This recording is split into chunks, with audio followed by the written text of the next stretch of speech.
Afternoon, I'm Vivian from Singapore Water Association.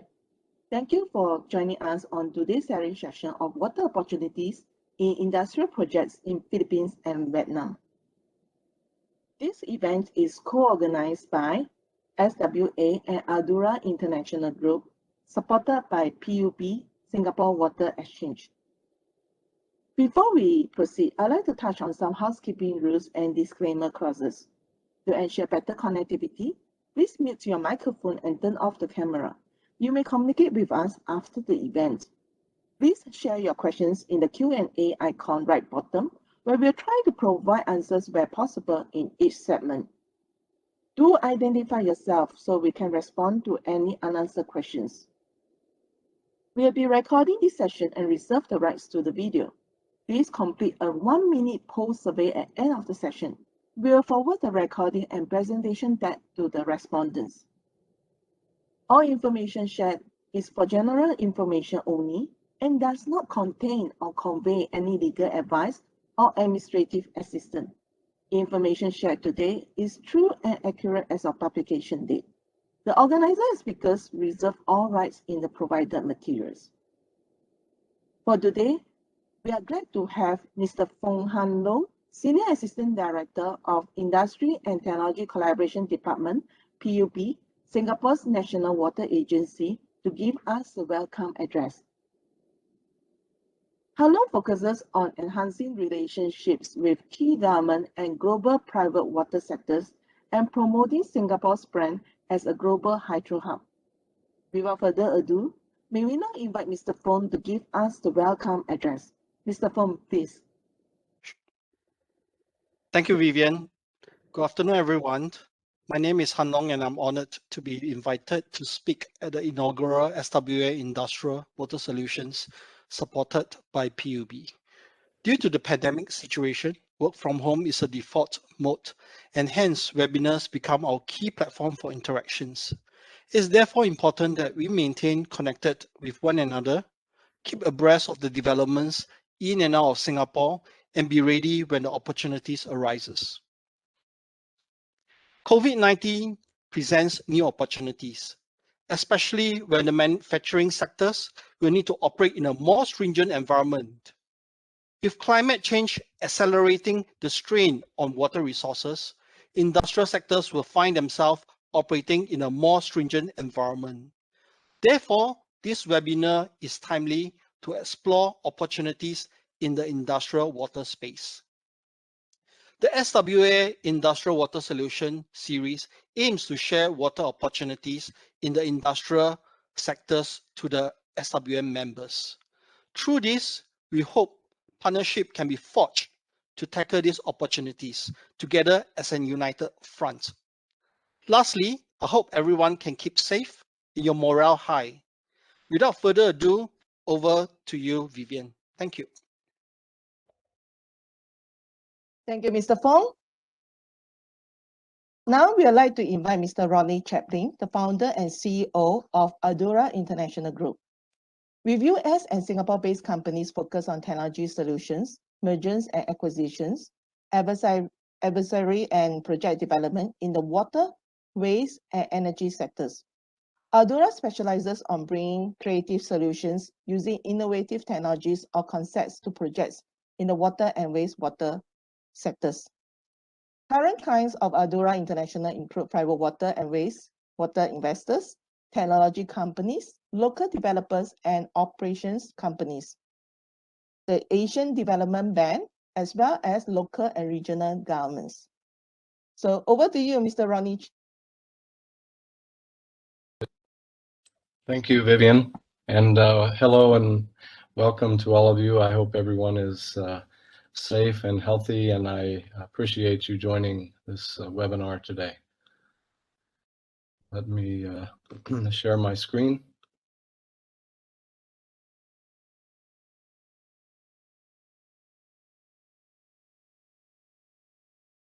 Okay. Again, thank you for this opportunity. I thank you, SWA, Vivian, and the team. Thank you, Han Loong and PUB for inviting me to do this. It's a privilege, And hello, I was looking at the participants. I see a lot of friends and colleagues, I think in 3 countries at least, Singapore, Vietnam, and the Philippines. So welcome to all of you, and I hope to interact with your questions in this session. So let me just dive right in so we can get to the content. The outline of the presentation today, I'll give you a brief introduction to Ardurra International, mainly just to help you understand the background from which we are going to talk about these things.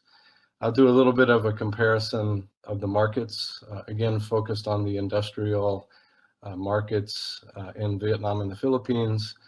And then I will talk specifically about each market. And I've tried to break it down into the business opportunities, and then underneath the business opportunities, the technical or sector opportunities within the industrial private water space in these 2 countries. And then we can have a discussion and questions. And the idea is that I hope to inform you of the opportunities that's based on our experience and insight. This is not a research effort. This is not a sort of a market scan.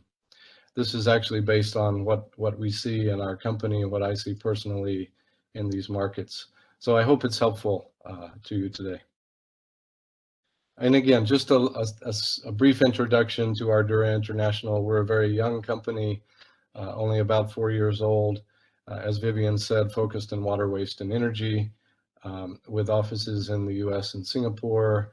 And our business focus is Asia, although we do projects worldwide. And most of our projects, as you'll see in a moment, are in Vietnam and the Philippines. And then in terms of the types of work that we focus on, you can see here that we work a lot in these sectors. And the industrial water, wastewater treatment is one of those. Also some ZLD and MLD work, smart water systems, various types of treatment or operational approaches across the water and waste sectors. And then again, just briefly to give you perspective, that these are the major projects that we've done in our 4-year existence. And I just want to highlight again for context, the work we've done in Vietnam and the Philippines, and the projects in bold are actually in the industrial sector.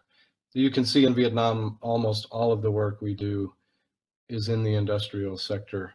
In the Philippines, it's a little less because it's a little smaller percentage of the economy there. And then we've also done some projects worldwide where we did a study for a major multinational looking at technologies for their industrial facilities worldwide.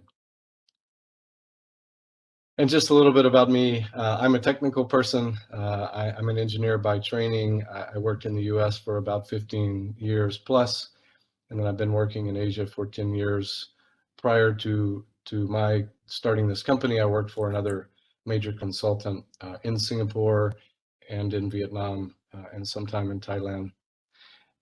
And I also work a lot with Imagine H2O Asia. I want to give a shout out to them because a lot of the opportunities that I'll talk about or I've seen in these sectors is connected to some of the companies and the efforts of Imagine H2O Asia. So let's jump right into the content. I think many of you I know work in these countries, have worked in these countries for a long time. We know that the countries are actually quite similar in a lot of ways. They have about the same population, about 100 million people with fast-growing populations and fast-growing economies. But each opportunity is quite unique. In fact, I think the pictures sum it up a bit, right? In the Philippines, there's a lot more service. In Vietnam, as we see with the Vietnam-Singapore Industrial Park, there are a lot of more manufacturing opportunities. But before we dive into that detail, I think it's sometimes, perhaps it's only interesting to me, but I think it's interesting to think about when we're doing business, we have to understand where we're doing business. While these countries are similar in many ways, being part of ASEAN, similar in size, they're also very different. And these are some of the ways that they're different. And these differences affect the way business is done, and they affect the opportunities within the market. I won't read all of them, but certainly we know their difference in terms of the political system. The business culture is quite different. The wealth prospect or the wealth picture is quite different. Language is a barrier in Vietnam. It's not so much in the Philippines. And as we'll talk about as we go through the presentation, that the COVID response or COVID situation has been quite different in these two countries, which has affected the economies and the business opportunities that we will talk about. So let's talk about that right now. This is data from the IMF that just shows the GDP growth. I've got the Asia as a whole, ASEAN countries, the Philippines and Vietnam. And you can see, again, the COVID effect, and that Vietnam was, I believe, the fastest growing GDP in all of Asia last year. And the Philippines suffered quite a setback with COVID. But the good news is that the picture going forward is similar to the picture in the past, which is high GDP growth for both of these economies over the next 5 to 10 years. So we expect things to pick up, certainly in both locations, and to be a good outlook to the future. Sorry. And I think just one more point about the economies and the overall picture is that we do need to recognize how the economies are broken down in these two countries. And again, I think many of you know this, but in Vietnam, the industrial sector, which does include things like construction and power, as well as manufacturing, is more than 50% of the economy. While in the Philippines, it's approximately 30% of the economy, and the economy is dominated by the service sector. So I will, as I go through this, when talking about the Philippines, blur the line a bit between private opportunities and industrial opportunities because of the market conditions and the market factors in the Philippines. I think another very telling statistic, if you just want to look at manufacturing output between the two countries, is that the exports in Vietnam in 2019 were more than 300 million US dollars, and in the Philippines less than 100 million US dollars. That number in Vietnam in 2020 actually jumped quite a bit, I think, to about 340 million. So very heavily dependent. I believe the statistic is true that Vietnam is the most internationalized economy in the world, meaning the percent of GDP that is dependent upon international activity is higher in Vietnam than any country in the world. So it's heavily dependent and heavily focused on this sector.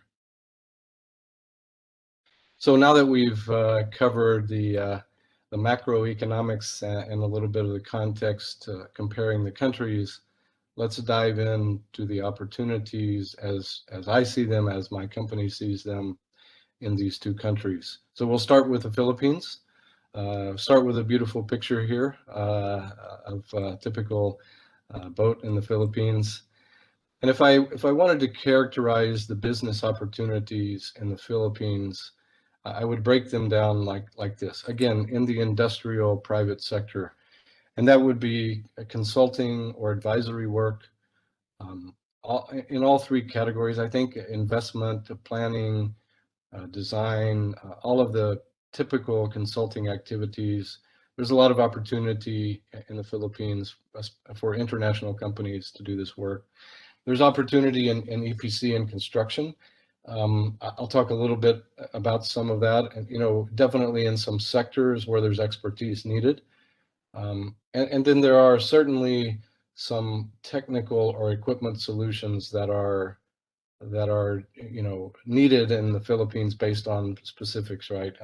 There's a lot of iron, manganese, and arsenic issues, especially related to volcanic activity, the arsenic. There is increasing opportunities in desalination, particularly seawater, but some brackish Non-revenue water is a huge issue in the public sector and the private sector and the industrial sector in the Philippines. And nutrient removal is a huge issue based on the new regulations, which we'll talk about in a moment.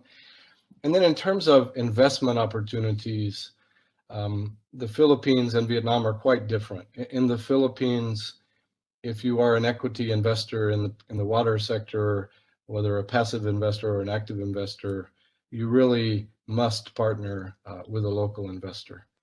And if we just take a look at those water sector investors in the Philippines, and I hope I don't offend someone by leaving someone off the list because the screen was not big enough, but we tend to, I think a lot of us tend to just think of Maynilad and Manila Water, the Metro Manila concessions. Obviously, they have a lot of work and dominate the sector, but there are many companies operating in the private water sector in the Philippines, both large companies and small companies, focused on bulk water, distribution, wastewater, all kinds of opportunities. At Ardurra, we work with, I think, more than half of those on this page actively, and there are tremendous opportunities. And I think one of the reasons that the water sector is so good right now in the Philippines is that there are these investors. So despite slowdowns in certain parts of the economy, that the water sector investors are optimistic and moving forward to find new opportunities and thus generating opportunities for other companies. So if we now dive down into the sectoral or technical opportunities in the Philippines in the industrial water space, I first want to talk about the water side, the water supply and the water treatment side. The graphs on the right of the screen just show the breakdown of the industrial of the water supply or water consumption, I'm sorry, in the Philippines, as published by the Water Resources Board in the Philippines. And you can see for consumptive use, it's roughly, I think, 10% industrial. And then for non-consumptive use, if you put the power sector and the industrial sector, it's more than 60% of the water that is utilized in the Philippines. So there's a lot of market here for the abstraction or obtaining of water supply, for the treatment, whether it's for cooling towers, for power, or for industrial sector, or for private estates and private developments. There's tremendous opportunity in terms of market share in this water space. One of the challenges, I think, is that the industrial water tariffs, this is a differentiator between the Philippines and Vietnam. The industrial water tariffs in the Philippines widely range from, I think, these numbers are a bit dated, but from 2 pesos in the province to close to 90 pesos in Metro Manila. So there are wide disparities which cause challenges for private investors in the sector, but there is a lot of opportunity because there is a lot of water need in the sector. And then in terms of treatment, of course, as I've mentioned, iron, manganese, and arsenic, there's a lot of now, again, emerging opportunity in desalination, and of course, a lot of conventional surface water treatment activity going in the Philippines in this sector. And I just wanted to bring this up because it cuts across the municipal sector and the industrial sector. It doesn't show any bias between the two, and that is that there's a lot of water in the Philippines. I think average rainfall is 2.3 meters or something like that across the Philippines in general, but most of the major metropolitan areas in the Philippines are water stressed. They don't have enough water supply. And therefore, increasingly, businesses, whether they be resorts, commercial establishments, industrial supply, industrial parks, are turning to seawater and brackish water for their supplies, as are the bulk suppliers for the municipal supply. And I just want to show a couple of examples. Again, many of you know this, but this is a picture of the geology in Cebu. Cebu is sort of in a bowl on the coast, and it's trapped, and the groundwater sources have been over extracted, and the surface water sources that can come are very far away. So in Cebu, again, in the private sector and the public sector, a lot of activity in seawater desalination is ongoing. And there's a lot of expertise needed in this sector, whether that expertise be consulting, design, EPC, marine works for doing intakes and outfalls, a lot of operations, a lot of expertise is needed in this sector in the Philippines. And then another one is, another population center of over 1 million people, Iloilo, again, water stressed. And the new water project that's being planned to bring water to Iloilo and Halahor is 60 kilometers away from the city and just in development. So these areas are, again, increasingly turning to desalination for their supplies. And then just one project example. I think this one speaks to the issue on water supply in the Philippines for industrial. This is a project that Ardurra did for a client to bring water supply to an industrial estate. And our only choice really for reliable water supply was a spring source, which, as you can see in the picture, was quite contaminated by a number of uses and users. And so we had to design a system to bring that spring water, treat it to potable standards for the industrial estate. And another point to bring up, as in many countries, the water priorities in the Philippines have industrial manufacturing water use as 6th. So if there's a drought and there are water shortages in reservoirs, they're fairly low on the list for getting these supplies. So finding water supply is very important for industrial projects in the Philippines. And then if we move to the distribution side, we don't think of non-revenue water as being an issue in the private sector or in the industrial space, but it is. And just as it is in the public sector and the municipal space, it's an issue. And we are actually, again, involved in a project for a private water provider that's providing water to 16 estates, mixed use, where they're now implementing a non-revenue water AI, machine learning system to try to identify the non-revenue water, the revenue issues. It's quite interesting in this case because there's actually negative NRW in some cases, but it has to be corrected and identified in this opportunity. So these are real opportunities in the industrial space in the Philippines. And then the last one I want to talk about for the Philippines is wastewater treatment. If you look at statistics, industrial wastewater accounts for 30% of the pollutant loads in the Philippines. So it's a significant portion of the pollutant load. You can see a picture that I actually took discharging into the Cebu Strait here on Mactan Island from, I can't remember exactly what type of facility this is, but there's a lot of issues with industrial waste, which actually contribute to the water supply issue in many places.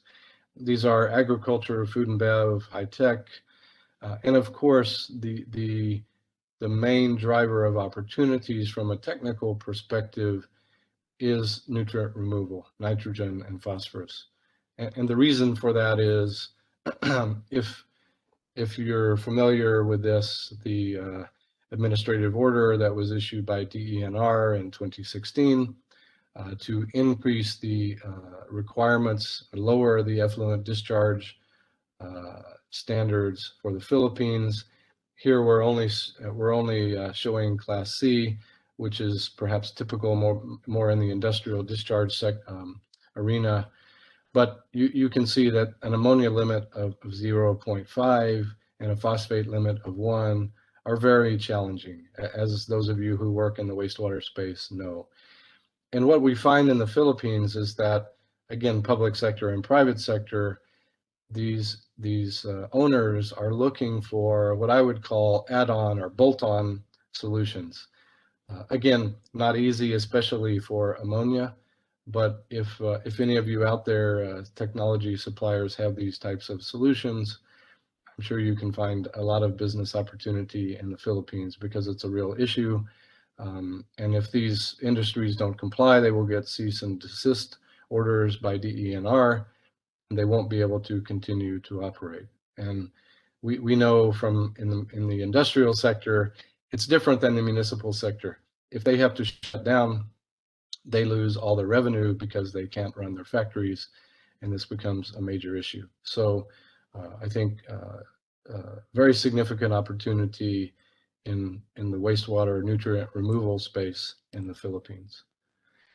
And lastly, before I leave the Philippines, I just want to, I'm not a lawyer and my research may not be complete, but I think it's important if you're going to do business in the Philippines that you understand what the rules are in doing business there. I think the options for doing business are similar to many countries, so I won't go through those, but just be aware of, I think, two things: the negative list, which can limit some sectors or some types of business activities in the Philippines, and the PPP laws, the JV law and the BOT law, which affect many of the bigger projects in the Philippines. And then obviously, just be aware of corporate governance. It's important in every country. So that concludes the Philippines. I think, Vivian, will I continue straight into the Vietnam, or should we pause here? Rodney, please continue. Okay, very good. Okay, so let's move on to Vietnam.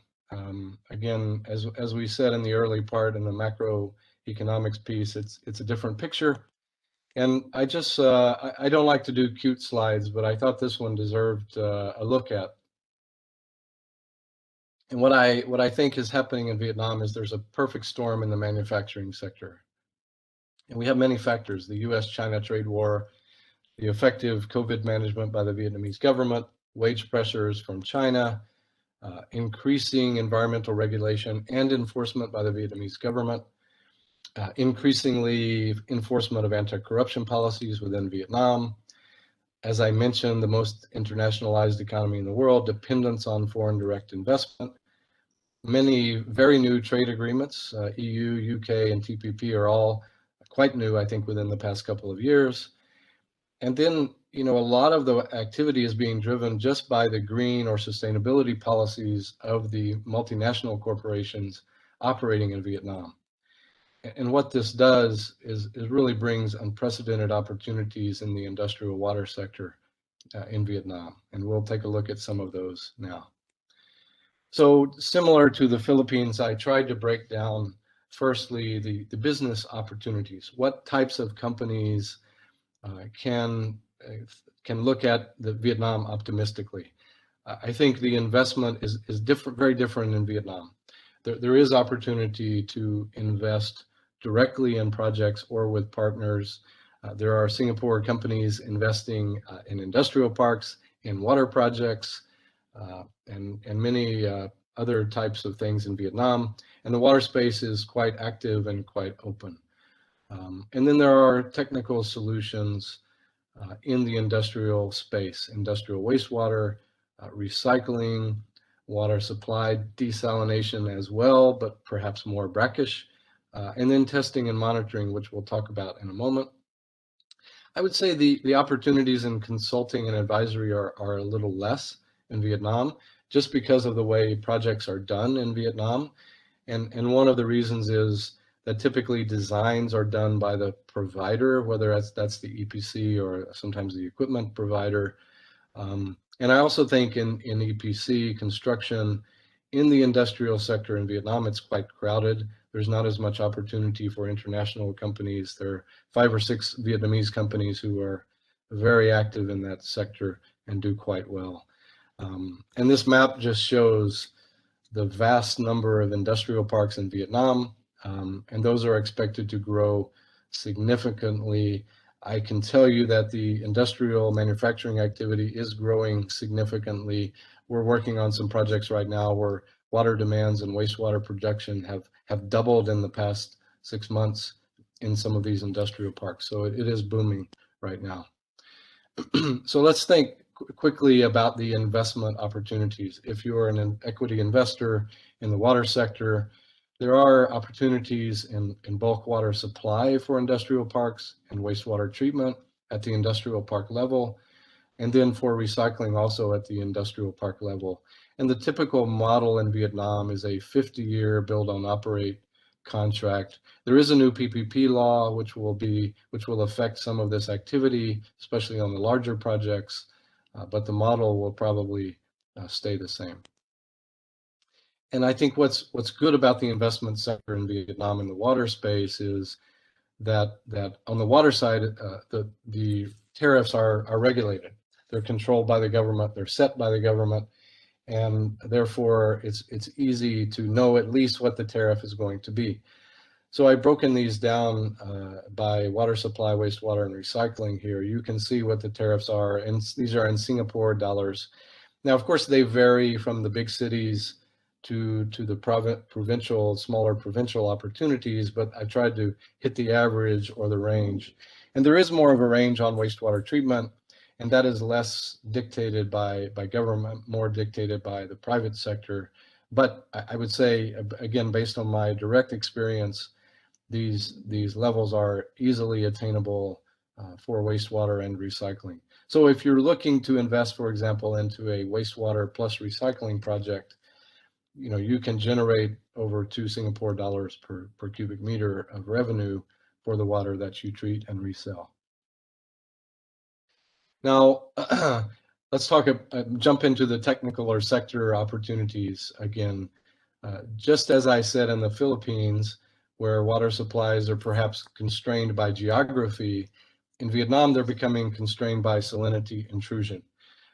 Here's a map of Benche province in the Mekong Delta, and it's a very small province, and it's hard to see on this map, but you can see that the end of the province is up here in the upper left-hand corner, and by 2030, they expect 4,000 milligrams per liter of TDS, or salinity intrusion, almost the full extent of the province.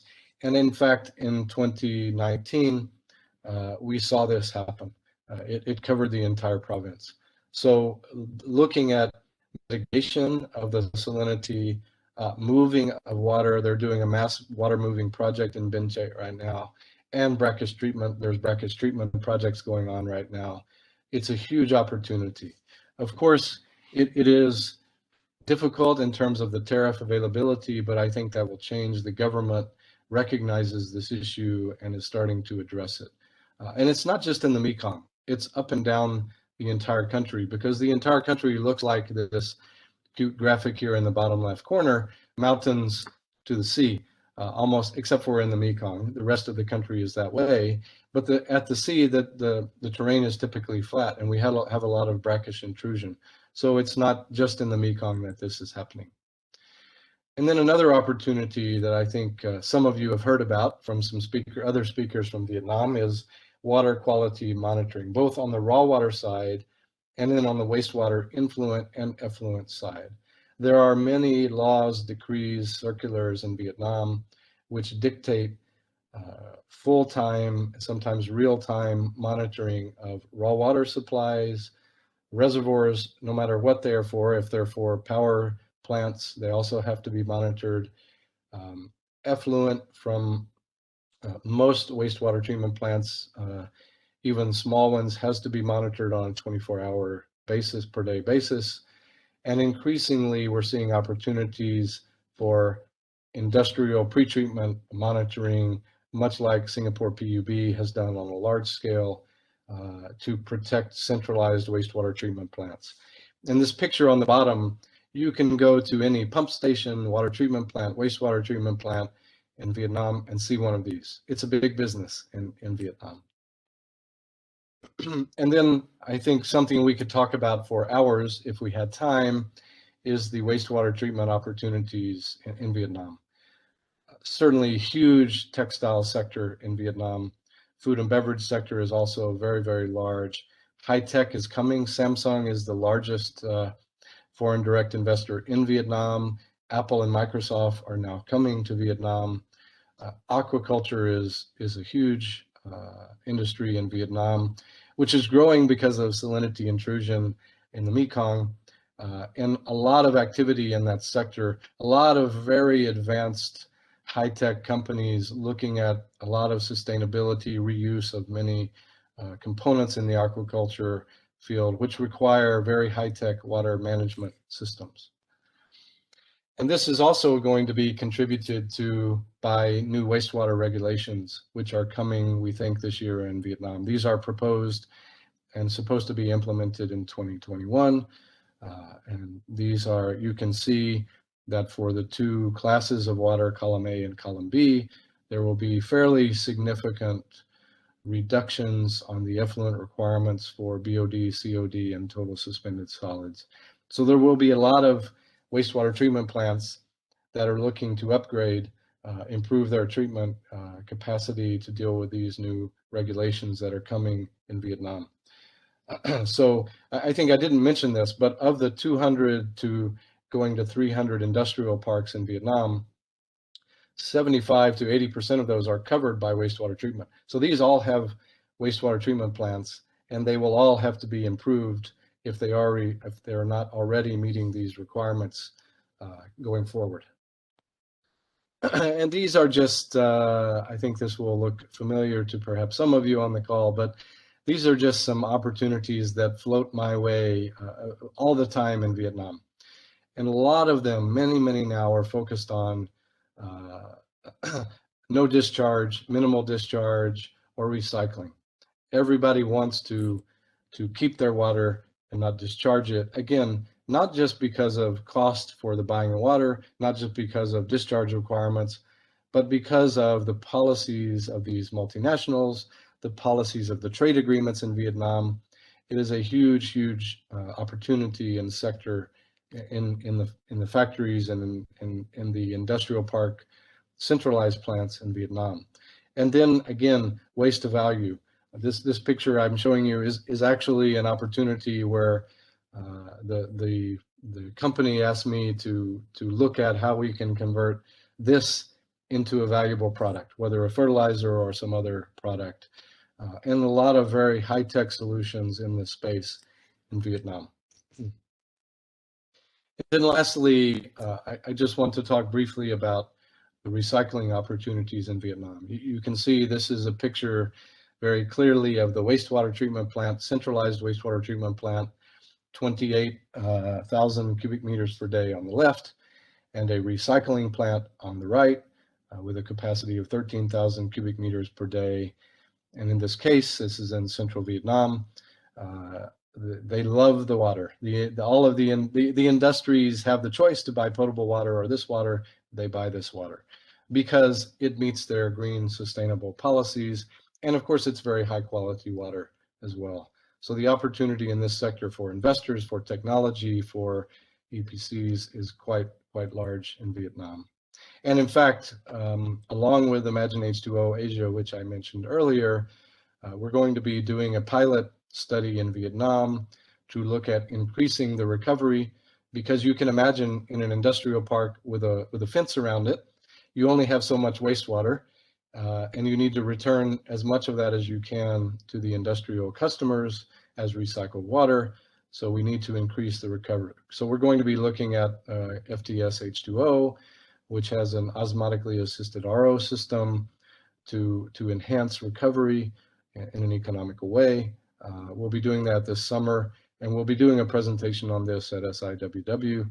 But there are many opportunities. I don't want to limit it to FTS or anyone, because if you have technologies, there are many opportunities in this sector, whether it's at the factory level or at the industrial park level in Vietnam.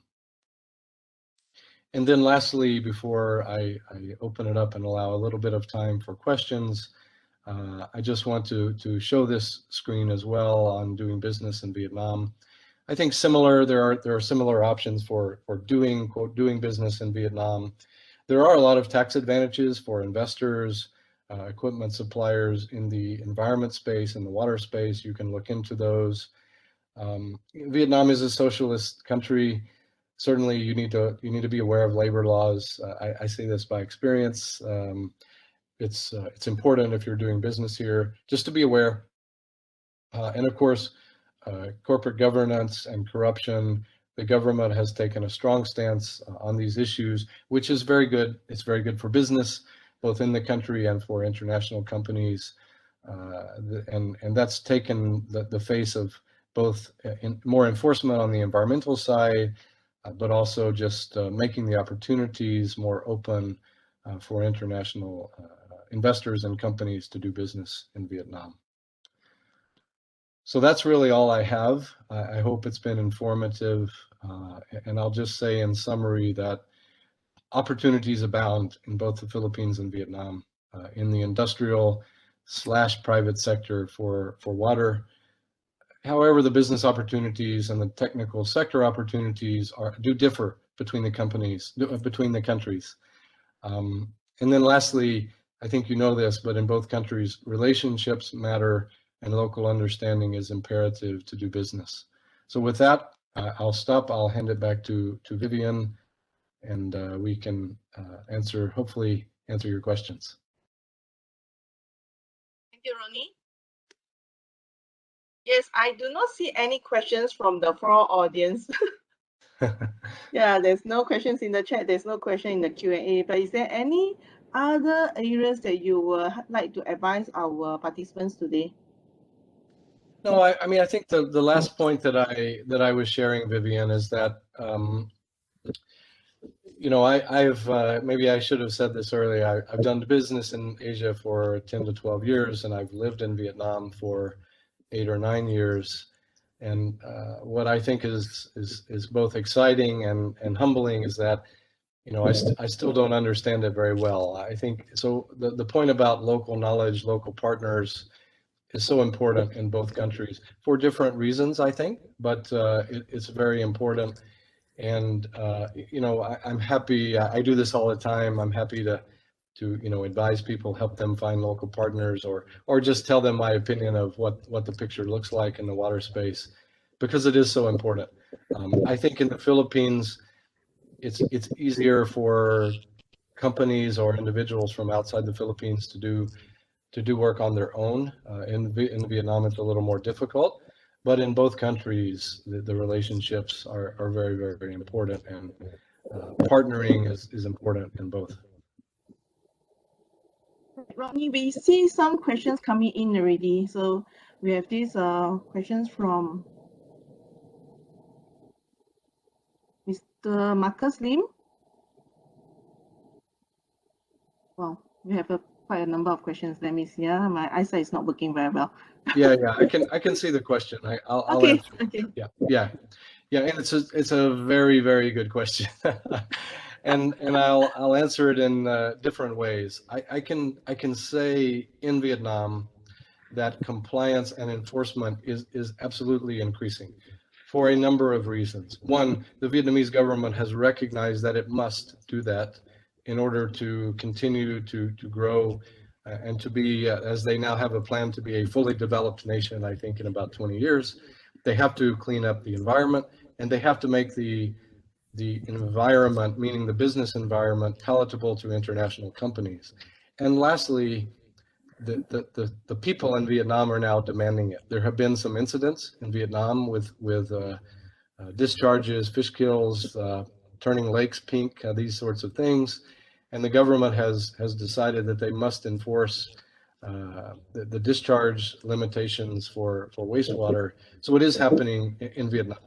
And I think in the Philippines, I can't speak to it as much as I can in Vietnam, but I do think it's improving. I think the wastewater sector is a little behind in the Philippines. I don't say that in any way, except that it's just more. Sorry, it's more developed in Vietnam, certainly in the industrial sector. So I think certainly in Vietnam, it's going that way with regards to the compliance.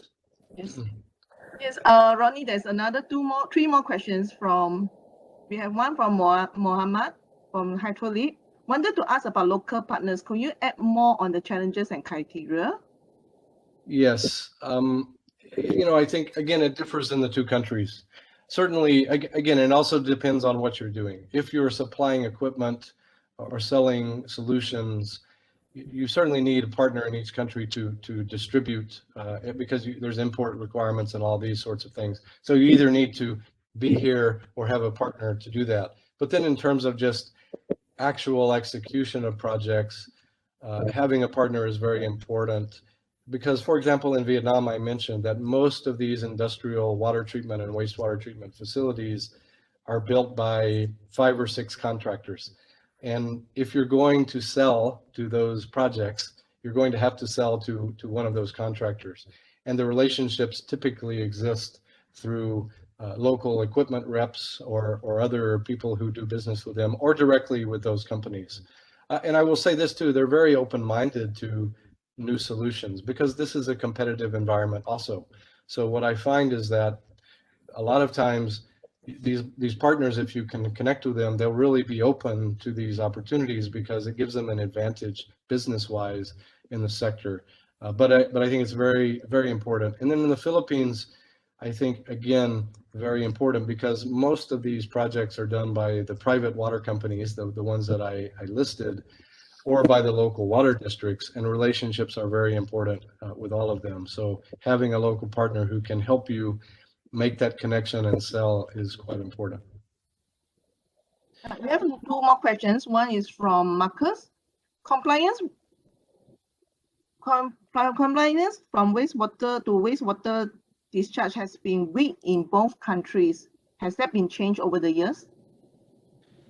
Yeah, I think, yes, I think I partially answered. That was similar to the other question. So yes, it is changing. Yes. Yeah, as I said. Yeah. And Mark from Lenses asks, what can Singapore companies bring to Philippines and Vietnam considering the local technologies competencies? Yeah, well, I think I could probably talk about that for hours. I mentioned desalination, membrane, ZLD, MLD. Those are just huge hot markets in both countries. So if you have solutions to do that or expertise in those sectors, that's a big opportunity.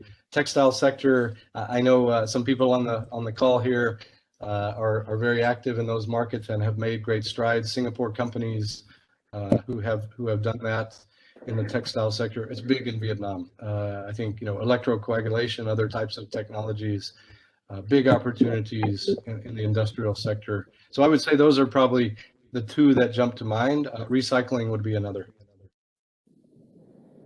Okay, Dr. Raymond Young from Pioneer Environmental asks, what is your view to overcome the problem of Vietnam BOO projects where there is problem on no guarantee return for investment? Yep. Oh no, it's obviously he knows the landscape. It's a very good question, and it has been an issue for international investors in Vietnam. And I think the only thing I can say, besides I do believe that the attitude and regulatory environment is shifting and will shift more to protect. But in the interim, the only 2 things that I think you can do are do your homework. The due diligence is so very important for these opportunities, and look for opportunities. This is why I think recycling is such a good opportunity, as well as wastewater treatment, where you have a captive client base. We see people try to go into bulk supply because it's the conventional, I think it's the established way of investing. But in bulk supply, there are not many monopolies in Vietnam. And therefore, as the question implies, there's not a return or guaranteed return, either implicitly or otherwise. So you need to look for the right opportunities in the sector where you have captive customers, and then do your homework. And then lastly, have a partner that can help you enforce the rules that have been applied to your project. Those are really the keys. I think the partner can be you, right? Well, you need a Vietnamese partner, but I know some, or we can figure that out. But it's so important. It's very, very important. I think for the last question, we come to the last question. I think probably previously I've answered this. Do you think that increasing the tariff of water supply and the fee of wastewater treatment in Vietnam could be a solution? Yeah, I think definitely on the water supply side, and they are slowly addressing that. But certainly on the water supply side, it's an issue. And as we deal with this salinity intrusion problem, particularly in the Mekong, it's a real issue. But I have seen some creatively done BOO concessions to allow take or pay, which gets around the previous question, to help with the tariff structure. And also, most of the provinces this year plan to do a makeup or a catch-up increase in tariff because they held off for COVID. So there will be some pretty large jumps in the tariffs, I think, in many provinces and cities in Vietnam over the next 12 months, which could be as much as 15-20% increases in those tariffs. So I think it's headed in the right direction, but it is a challenge. I think we'll just take in two more questions, two last important questions. I say, with the global travel restriction, will there be any platform for Singapore companies to identify local partners? This question is from Mr. Oscar from Teho Waters. Yeah, sorry, I missed the first. So the question is, with travel restrictions, how can they identify partners? Yeah. All right. Yeah, I think one way is, I mean, there are some industry associations. There's Vietnam Water and Sewer Association, right, which has a membership similar to SWA and other organizations, where you can connect and get access to those members. They are having trade shows both virtually and in person, even I think in September. If the travel restrictions ease, that will be good. But I think that's one way you can do it. I mean, other ways are, again, just to ask people like myself, or there are other, very good internationals working in this market who can help connect. But I would say VWSA would be good. And then the Viet Water activities, which are primarily sponsored by VWSA. Yeah, if there's any members or partners here looking to be connected to VWSA, you can actually approach our executive office. So we actually have signed an MOU with VWSA as well. That's great. Yeah. Most important questions, how can we get connected to you? Well, you can, my email's on the last page of the slide. I'm happy to share the slides with the group. And I think Vivian has that anytime, happy to chat. I mean, I really enjoy this business, and as the people at Imagine H2O and I think PUB will attest, I'm happy to share my experiences and give some free advice. That's all part of it, to try to improve the situation and help the water business in these two countries. Okay, for participants today, we'll share Rodney's contact details after you complete the 1-minute post survey. Yes, thank you. Thank you, Rodney, and thank you for joining us today.